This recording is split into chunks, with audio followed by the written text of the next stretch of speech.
ओम शांति। बाप दादा ने जो ज्ञान के अनेक गुह्य रहस्य सुनाए उसमें आगे पढ़ेंगे। पहला प्रश्न, राजा कौन, रानी कौन और रॉयल फैमिली वाले कौन? उत्तर, भविष्य राज्य की रॉयल फैमिली अभी से प्रत्यक्ष होती जाएगी ना। जो बाप दादा के बोल सुने हैं कि अंत में सब स्पष्ट साक्षात्कार होगा, तो क्या वह दिव्य दृष्टि से होगा, साक्षात्कार में होगा या साक्षात रूप में होगा?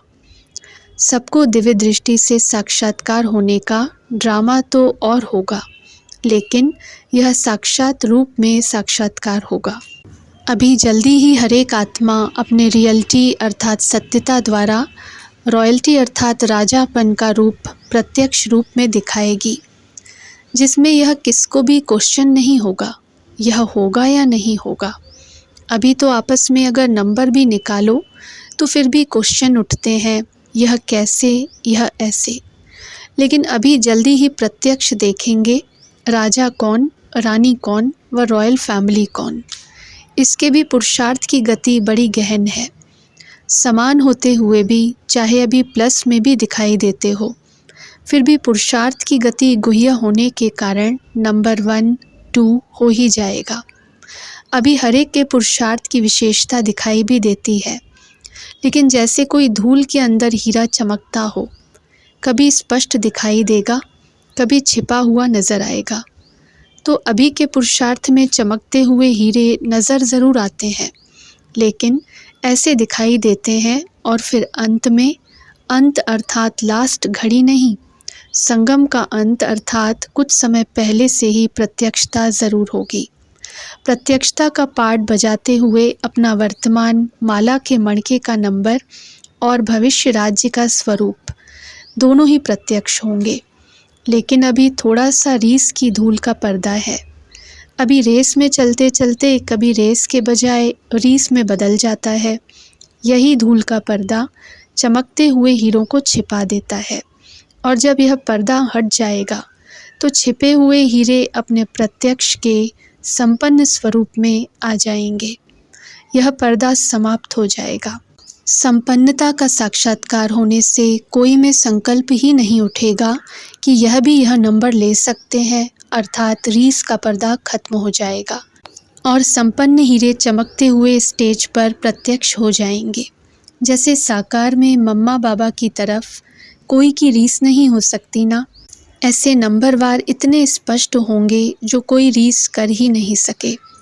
ऐसे रॉयल फैमिली अभी से ही रॉयल्टी में दिखाई देगी। इस पर रूरिहान करना। बाप दादा का एक प्रश्न है, कोई कोई महारथियों के संस्कार ब्रह्मा समान ज़्यादा हैं और कोई कोई के विष्णु समान है।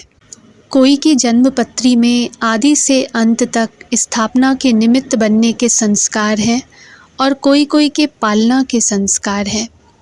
इसका रहस्य क्या है? इस पर रूरिहान करना। दोनों ही विशेष आत्माएं भी हैं, लेकिन अंतर भी विशेष है।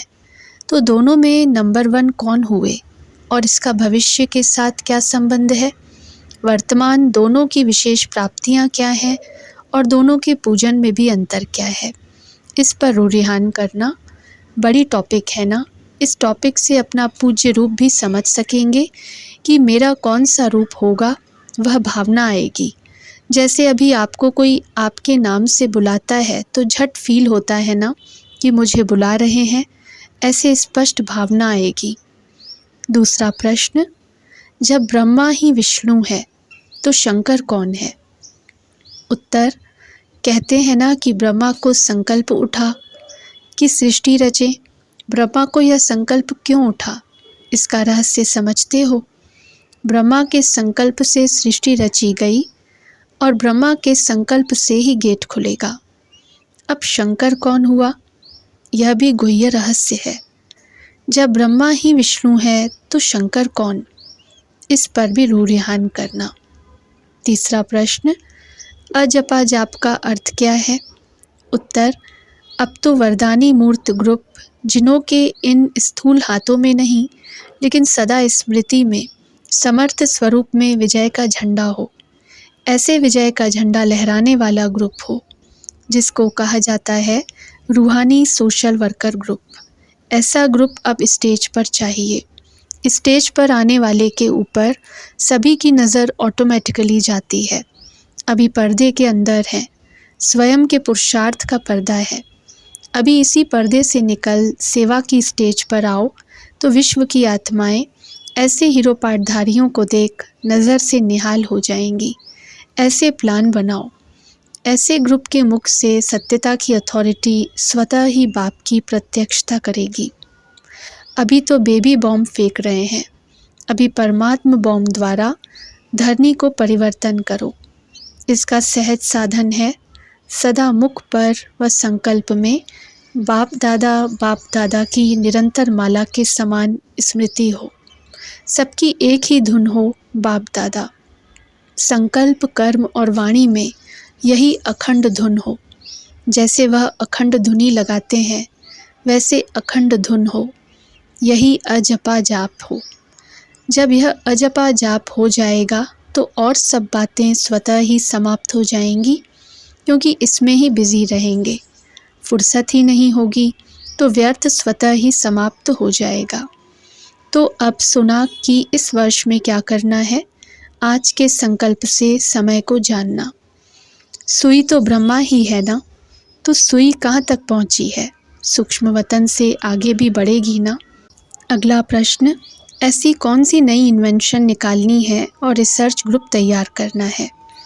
उत्तर, महारथियों ने पुरुषार्थ की कोई नई इन्वेंशन निकाली है जो रिफाइन हो। संकल्प किया और हुआ, इसको कहते हैं रिफाइन। ऐसा सहज साधन निकालो जिससे साधना कम हो और सिद्धि ज़्यादा हो। जैसे आजकल साइंस वाले इन्वेंशन करते हैं, दुख कम हो और जिस कार्य अर्थ करते हैं वह सफलता भी ज़्यादा हो। इसी प्रकार पुरुषार्थ के साधनों में ऐसा सहज साधन इन्वेंट करो अपने अनुभवों के आधार पर, जो जैसे सेकंड में साइंस के साधन विधि को पाता है, वैसे यह साइलेंस का साधन सेकंड में विधि प्राप्त हो। बाप नॉलेज देते हैं, लेकिन जैसे साइंसदान प्रयोगशालाओं में सब इन्वेंशन प्रैक्टिकल में लाते हैं, ऐसे प्रयोग में तो आप बच्चे लाते हैं। प्रयोग में लाने वाले साधन अर्थात अनुभव में लाने वाले साधन, उनमें से ऐसा कोई सहज साधन सुनाओ जिसमें मेहनत कम हो और अनुभव ज़्यादा हो। ऐसे चारों ओर के वातावरण, चारों ओर की कमज़ोर आत्माओं के समाचार प्रमाण, ऐसा साधन निकालो।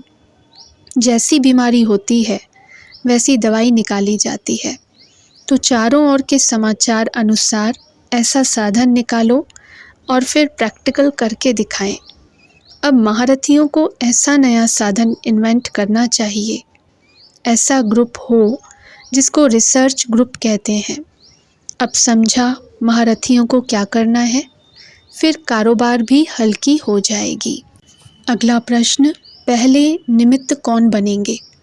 उत्तर, जैसे पहले पहले मौन व्रत रखा था तो सब फ्री हो गए थे, टाइम बच गया था, तो ऐसा कोई साधन निकालो जिससे सबका टाइम बच जाए, मन का मौन हो, व्यर्थ संकल्प आए ही नहीं। यह भी मन का मौन है ना। जैसे मुख से आवाज़ न निकले वैसे व्यर्थ संकल्प न आए, यह भी मन का मौन है। तो व्यर्थ खत्म हो जाएगा, सब समय बच जाएगा, तब फिर सेवा आरंभ होगी। मन के मौन से नई इन्वेंशन निकलेगी। जैसे शुरू के मौन से नई रंगत निकली, वैसे इस मन के मौन से नई रंगत होगी। तो अभी पहले निमित्त कौन बनेंगे। महारथी ग्रुप। जो बाप द्वारा युक्तियाँ मिलती रहती हैं उनको प्रयोग करने के रूप में लाओ। वह रूपरेखा सभी को नहीं आती। वर्णन करना आता है, लेकिन उसी साधन से सिद्धि को प्राप्त करें वह प्रयोग करना नहीं आता है, इसलिए योग भी नहीं लगता। तो ऐसा प्लान बनाओ जिससे सहज ही विधि प्राप्त हो। अच्छा, ओम शांति।